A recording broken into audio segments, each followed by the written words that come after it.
try to make this educational for you. I know that most of you can't stand anything to do with Fintrac. We all have to deal with Fintrac. It's not just you. Lawyers have to deal, the bankers have to deal with it. Securities, people who manage money have to deal with it. Everybody has to deal with this. So I'm going to actually show you how to make this help your business as opposed to be a pain this morning. And also, since I have you here,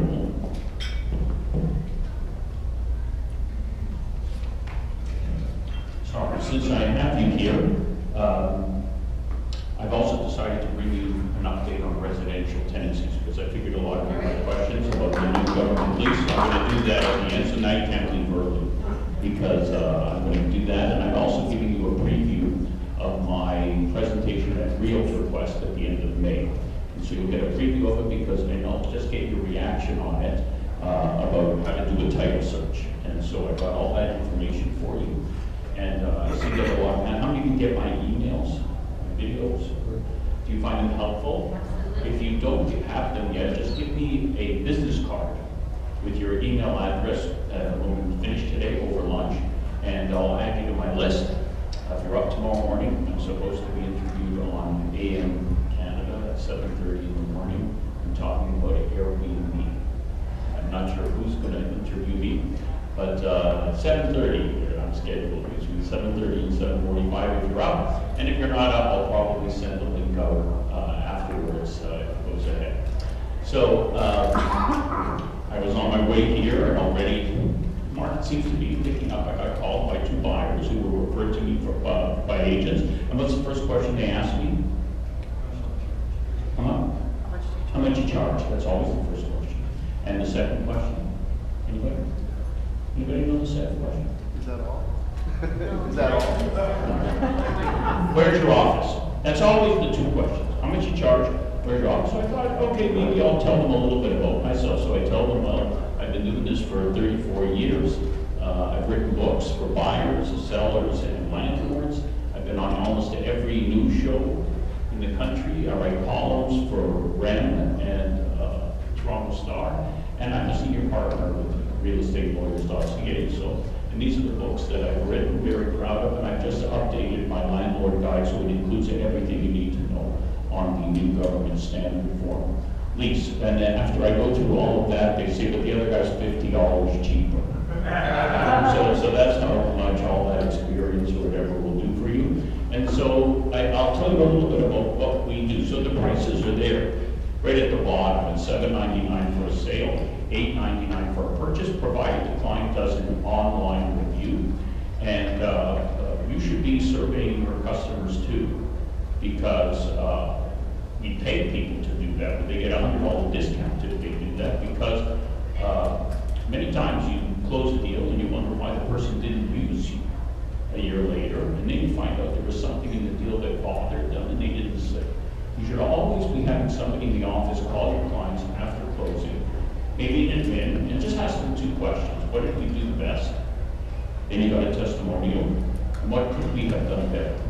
And then you'll find out if a client was upset with something, and then you can fix it. So I strongly recommend you, if you're not doing that, you do that, because you can repair relationships, because it's a shame to lose a client over something small that they remember.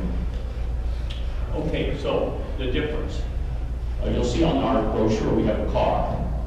80 to 90% of every client of mine chooses to sign the papers at home at their convenience. So even though we have over 35 offices and I close deals all over the province, I can close a deal in every city in the province, most of our clients choose to sign at home because then they don't have to miss work. And the way we do it, comply with Fintrac, I have to have a commissioner that is there, face to face, and we sign everything on an iPad. So they go to the client home, they sign everything on an iPad, they immediately email the client everything. They email the papers back to the clerk, and the clerk emails them to the other lawyer. So when people ask me how long does it take to do a sale, I can actually do a sale in 24 hours. I would prefer a little bit more notice, but I can do it. The one thing we couldn't figure out is how do you email the keys? That's a little problem. And so what we do on every sale is the commissioner gives the seller a lockbox. They leave our lockbox on the front door with the key, and the buyer, on the day of closing, we give their lawyer the code So this way the buyer, who's not my client, doesn't have to go to his lawyer's office to pick up keys. That's always out of the way. Deal closes, how many people think it's a better idea to go right to the house and let themselves in? So and it actually costs less for us because it costs less for a lockbox than a courier to deliver the keys to the other lawyer. So you see, we try to make it really simple. Also the banking, we're going to talk about money today with Fintrac. Rather than have the client come in with a bank draft or a certified check to one of our offices, we just don't allow it. So instead, we have trust accounts in every bank. So wherever the client has a bank account, they can just go in and do a transfer right to my trust account, and it costs them nothing. So they can do it at the branch on the weekend, in the evening, even as late as the morning of closing. The money's guaranteed to be in my account, like they're paying a bill, and they can pay nothing. So we make it simple for the buyers to close a deal. And for sellers, that's how we transfer money to them. We don't use certified checks. We put the money electronically into their account. And what does that mean? It's not held by the bank. So, and that's big for sellers. That's also how we pay commission. We put the money right into your commission plus account. So you never have to come to me looking for a check. And we find by doing it that way, that we don't have to explain anything because we really do make the deal very convenient. So many of our locations we use just to pick up keys. We have 3 locations here in Mississauga where people can pick up keys if they're buying. That's really what we use a lot of our offices, so people can pick up keys. We can also make other arrangements, whatever's good for the client. So I know many of you have lawyers that you use, but sometimes clients can't get to a lawyer's office. They're elderly clients, they're in a retirement home. We go there. We go to the retirement home, we sign people up in the retirement home at their convenience. And this frees up a lot of my time, so I'm available for support and advice. I apologize that I was working, but I actually had to do 2 status certificates in the last half an hour because people were putting in offers, it was a bidding war on condominiums, and so they needed the status certificate review. I don't charge for that because I do it as a favor for the agent. And but the client will come to me when they're successful, but really the favor is for the agent because they send me business, and so I'm willing to do these favors. And so, and if you need anything with RICO, if you have a complaint, I sit on the RICO Education Committee, so I'm able to help with responses to any RICO complaint. Okay, so does Fintrac matter? And the short answer is Fintrac matters because when lenders are suspicious, deals don't close. That's why this matters. Because if a lender is suspicious about a deal, it doesn't close. And ever since we had the problems with Home Trust, that's what caused the market meltdown, more than the government announcements last year. Other lenders started reviewing their files a little bit more carefully, and they're still doing that today. With the mortgage rules and the changes to the rules. So that's why this matters. And lenders can cancel deals right up to the minute of closing. I've had lenders send me emails at 3 o'clock on the day of closing, come in and cancel it. There's nothing the buyer can do. Then we have to negotiate an extension. They have to go try to find the money elsewhere, and we do our best to get the deal closed. So this does matter, Fintrac. So what's the best way to avoid the problem? Know your clients. And so that's really important. In other words, that's the most important. If you know how your client is connected to this community, then 90% of the time there is no Fintrac problem. That is the key. Know your clients. And so I also believe that the more you know your clients, you're going to get more referrals as well. So always ask a couple of questions. How did you find us? How did you find me? That's one of the most important questions. And where's the money coming from? Those are the 2 questions that Fintrac cares about. How did they find you? Where's the money coming from? You see, when people call me, I ask them, who referred you to me? And they'll tell me the agent name. Why is that important? Because I know on many deals over $1 million, title insurance is going to call me, and they're going to ask me, how do you know this person? And if I say this is my first deal with this person and they're selling a property for over $1 million, title insurance gets nervous. And then I say, but the agent that referred them to me, I've known for 5 years, and that answers every title insurance question. So you see, that's an important question for me. How did you find me as a lawyer? That's an important question for you. How did you find me? Because the answer to how do you find me answers Fintrac 80% of the time. Oh, you did a deal for my cousin. You know, my son is, you know, same hockey team. Like, immediately, the connection is made, and you know this person is connected to the community. So you see, 80% of the time, you know who this person is, and that's also Fintrac. But for the ones that you don't know, they found you on the internet, you have no idea, then you're going to say, I'm going to have to find out a little bit more.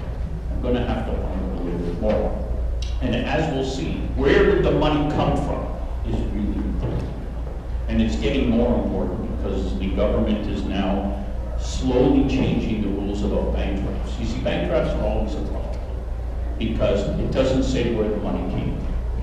And so the government wants more when it comes to bank drafts, and we'll talk about this more when we do the receipt of funds. So when we get to the receipt of funds, you'll see you got to be a little bit more careful when you're asking where did the money come from. Certified checks are easy because it has the person's name on it and a bank account. Most banks don't do certified checks anymore, so it's all bank drafts. Bank drafts have no record. The government's suspicious of it. They're suspicious about bank drafts. So we're going to have to watch for that as well. But it says where did the money come from.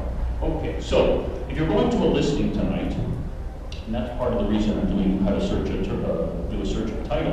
I'm going to show you at the end of our seminar this morning that doing a search of title in advance could help you win a listing presentation. But most of you have wonderful listing presentations, and you see, for Fintrac purposes, it's not that complicated. The person lives here.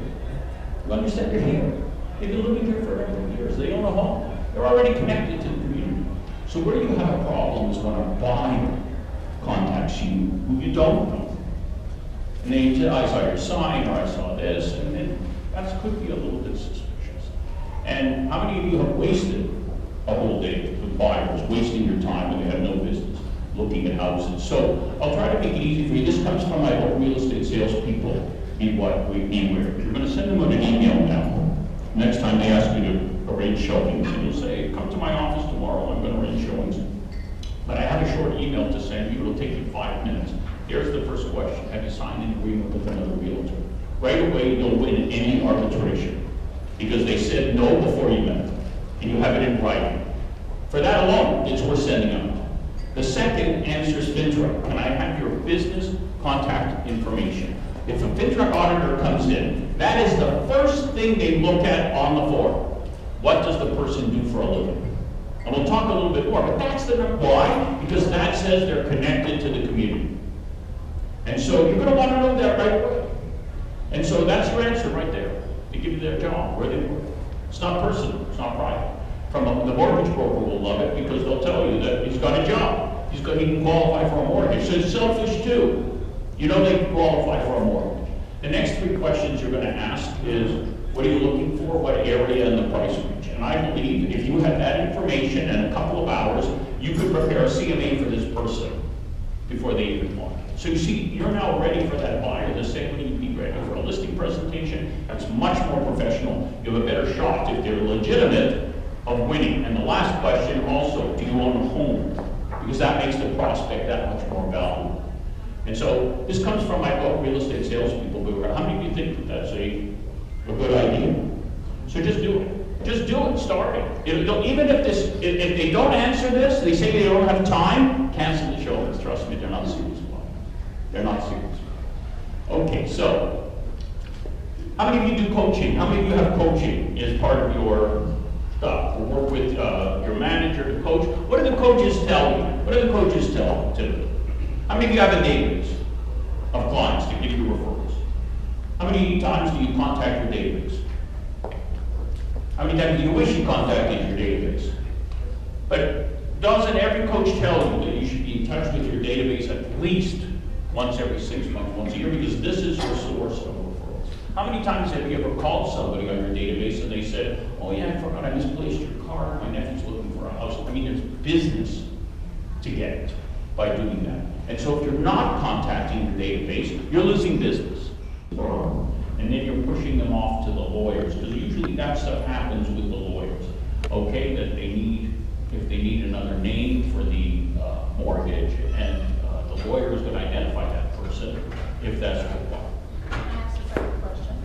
Yes. You know the percentage of actual fraudulent cases compared to the legal cases?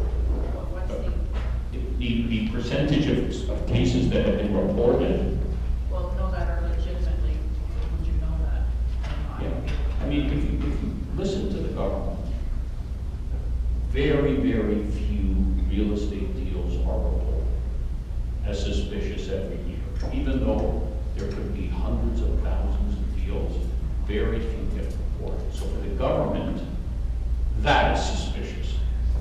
Because they say, if you're doing so many deals, if you were really watching, you would have reported more. And so, I don't necessarily believe that, based on your client makeup, but that's why, when you're doing these things, you fill out the forms right. When they come in audit, they're gonna ask to see files. They may ask for 50 files, they may ask for 100, and they're gonna look through the Fintrac forms on each one, and they're gonna make sure they're all completed properly. If they're all completed properly, they can't go after you because you didn't file a suspicious report. So I don't have any statistics as to how much there is. Okay. Mark, before you just go on, just need a clarification on the first page of Fintrac, because I have had a few of them ask me, do I need to do the credit check for them? And can you maybe go through? Yeah, as I tried to say, there's a lot of information on the first page. As long as you do the picture ID, which is the #1 thing, everything else you ignore. That's it. If you cannot get the picture ID, they provide alternative ways to do this, whether it's the utility bill, whether it's a credit file, credit check, but that all relates to having a bank account information. And so to me, 95% of the time, you're gonna have that picture ID. Either you're gonna take a picture of it, or you're gonna write down the information. And that's enough for page 1. Plus the occupation. Remember, you're gonna fill out that occupation clearly. And because that's what they're gonna look at when they come. And when you write down the information, be very careful, because they actually type in the numbers. So you say it's a driver's license, and you write in the numbers, and you make a mistake of 1 digit, that shows up as a negative, because they type in the numbers, and they see it doesn't match. Because they have access to the system. That's why I said, where possible, take a picture. And I will actually verify that during our audit. There were 2 that numbers were reversed, and they brought them to our attention. We had to get a hold of the realtor and said, you need to re-verify this. And they checked their file, and they actually had a copy and corrected it. But right in our office, they were online checking the stuff. So should we not include a list of documents, a copy of the driver's license? So Yeah, now, maybe I can ask, ask Marcus from his legal hat. At some points, we were told not to keep copies of driver's license in the files, and now, so is there anything from the privacy issue that we have to be aware of? No, I think that personally, as an agent, you must destroy all the copies. You have to delete them from your phone, but the ID should stay in the file. Okay. It should stay in. So new practice? No, but I mean, send it. But you should be deleting them. So new Yeah. practice, get copies, we'll store Yeah. it, you delete it. Yeah. At our firm, we have no paper. We have no paper in our firm. Everything is stored.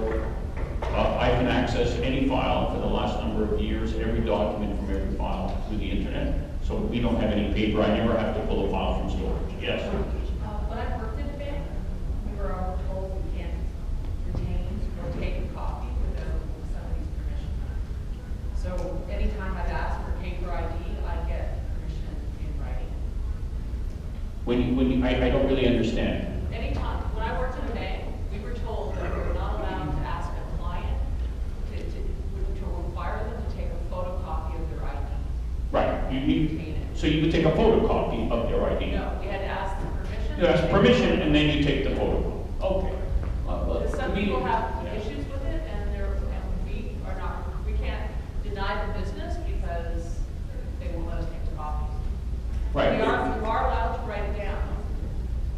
Okay, Anyway, that's what the bank. but whenever the person does not want to give you ID, you have to Then you deal with switch. it. You have to deal with it. That's why I say you get a lawyer to do the identification for for you. It's an easy answer for you. Just get the lawyer on the file to do the identification. Okay, so now we're going to switch. There's some more points from Scott. Okay. Everybody clear on the identification on what you need to do, page 1, page 2, page 3, page 4. Any questions? Mark? Well, if I want to use a union gas bill, where does that go in here? I apologize. I have trouble hearing him. So if you're going to use other than meeting them in person and getting the identification. He said I can use a utility bill or I can use something else. Yeah, what you have, that would go under A3, under dual ID process method. And it's not just the utility bill. You have to identify them as their name, their address, their name, and birth date have to be on 2 different forms. Okay? So get in your cars, go see these people face to face. I don't want to hear that they faxed me their ID and I filled it out. Because you'll be in the meeting with Fintrac with me. Okay? Everybody understand? Everybody got it? Great. All right, thank you. Okay, so now I'm going to spend a little time on residential, because as you know, the government has changed the rules, and they just released a new government lease. How many of you have seen it? The government lease. What do you notice about the government lease? What's the first thing you notice? It's really short. I want you to know that I spoke to about 800 investors 2 weeks ago on the subject. They despise the new government lease. Why? Why do the investors who own rental properties despise the new government lease? Why? Because it doesn't have all of their illegal clauses in it. Do you understand? Almost every residential lease out there is not legal today. For example, $100 NSF, wrong, can only be $20.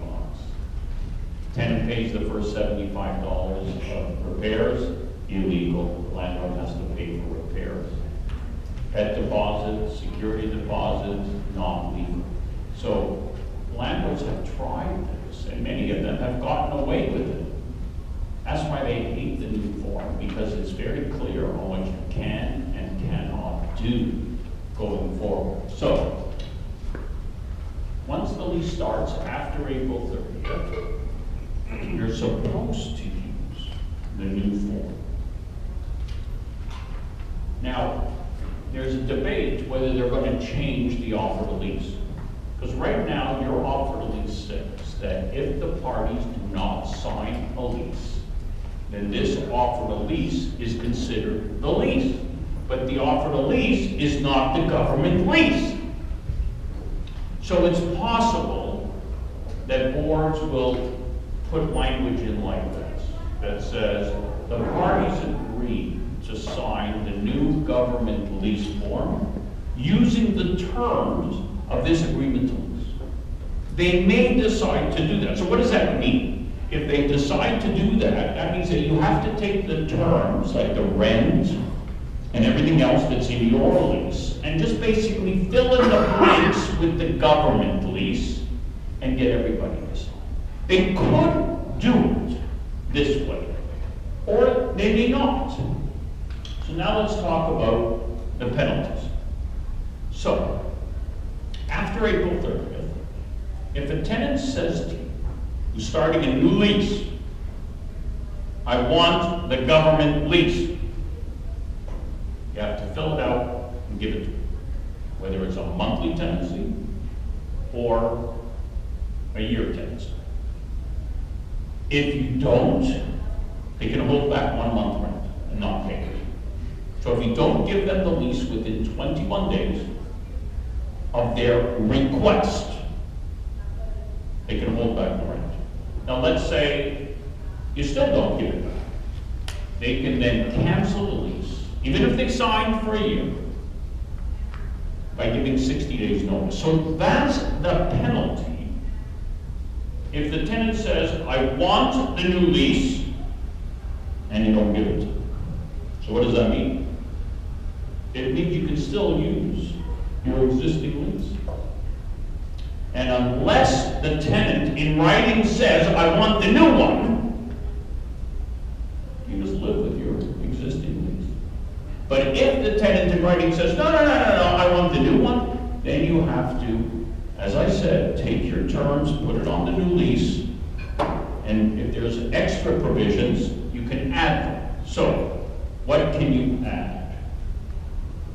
First of all, I have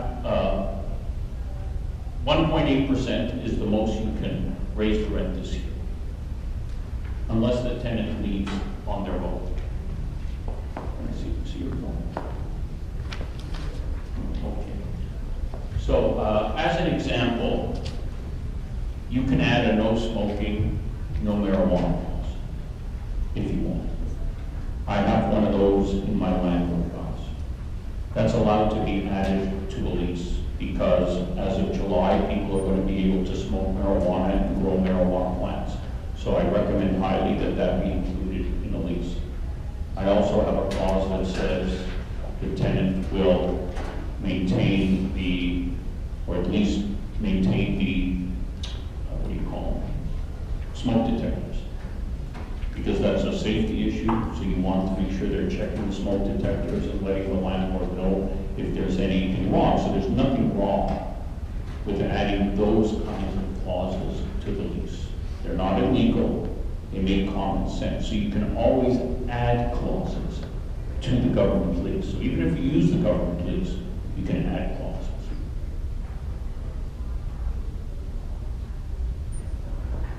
This is a war right now where tenants who are paying under market rent, they don't want to leave. And so, you're limited. So if somebody's paying below market rent and you're not moving back in or selling, the only choice you have is to pay the tenant to leave. And you have to find them another place to live. And when people say to me, how much do I have to pay the tenant to leave? My advice is usually the difference in rent for 1 year that they're going to have to pay somewhere else, and moving costs. That would be a negotiating position, because there is no legal way to do this otherwise. So what is legal? The family reason. So the family reason means we're taking the place back from the tenant at the end of the lease. So it has to be at the end of the lease. And you get 60 days notice. So we all know this. So if the lease is coming up at the end of June, you could send in a notice that says at the end of June, I need the place for my family. It could be your kid, it could be your parent, it could be your spouse.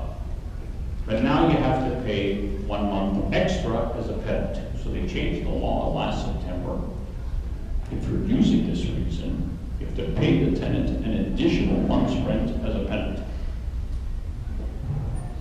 And the tenant can still fight this if they believe you're lying or tricking them to get out. Because a lot of landlords are using this reason to trick the tenant to get out, so they can either fix it up and rent it for more money or sell the place without a tenant. So the tenants are fighting this at the landlord and tenant. And the landlord or the family member must stay there for a minimum of 12 months after the eviction. So if you're telling the tenant to leave June 30th, your kid has to stay there for 1 year from June 30th. If they don't, it's a $25,000 fine, plus you have to pay all the tenant's increased costs left. So that's the changes to the family reason that you have to be aware of. And they did an article in the Globe and Mail that this is now the #1 eviction reason at the war. And that tells me that landlords are doing anything they can to try to get rid of under-market tenants, even if it means lying. And usually these are lies, and that's why it becomes a fight, whether the landlord can prove this is good faith, that their family member needs to take the place back. But that's the only legal way to do it. So now let's say you have a property that you're selling today. Let's say it's a house with a tenant. So the buyer has two choices. You can have two different buyers. One buyer says, I want to buy this house as an investment, and I'll assume the tenant. I'll keep the tenant. Or you have a buyer that says, I want to move in, and I want vacant possession. So it's two different buyers. You don't know which buyer it is when you put the house on the market. The only way to put the house on the market without a tenant is to pay the tenant to leave. There is no other way. So if you have a buyer who says, I'll keep the tenant, then it's easy. They buy it, they keep the tenant, they assume the tenant after closing. But if they want to move in, now you have to know the rules because it's not easy. So the good news is there's no penalty. So if you're terminating for this reason, what's the reason? The buyer's moving in on closing. You don't have to pay a penalty to the tenant. So let's say, I'm going to give you an example. Let's say you signed your deal today, March 21st, and the tenant's on a month-to-month tenancy. If the tenant's on a month-to-month tenancy and they pay on the first of the month, the earliest you could evict them would be May 31st, because you got to count that at 60 days to the end of the month. So if you were signing the deal today, you would have the closing date May 31st. Could be June the 1st or 2nd, but your closing date has to be May 31st or thereafter. Then, the landlord is going to serve the notice on the tenant saying, you have to leave. Why? Because the buyer's moving in on closing. And this is the clause that I've given you in your material that you would put into the contract. Because what this clause says is the buyer will be moving in. And if you have to go to court, the buyer will support you that they need this place for their family,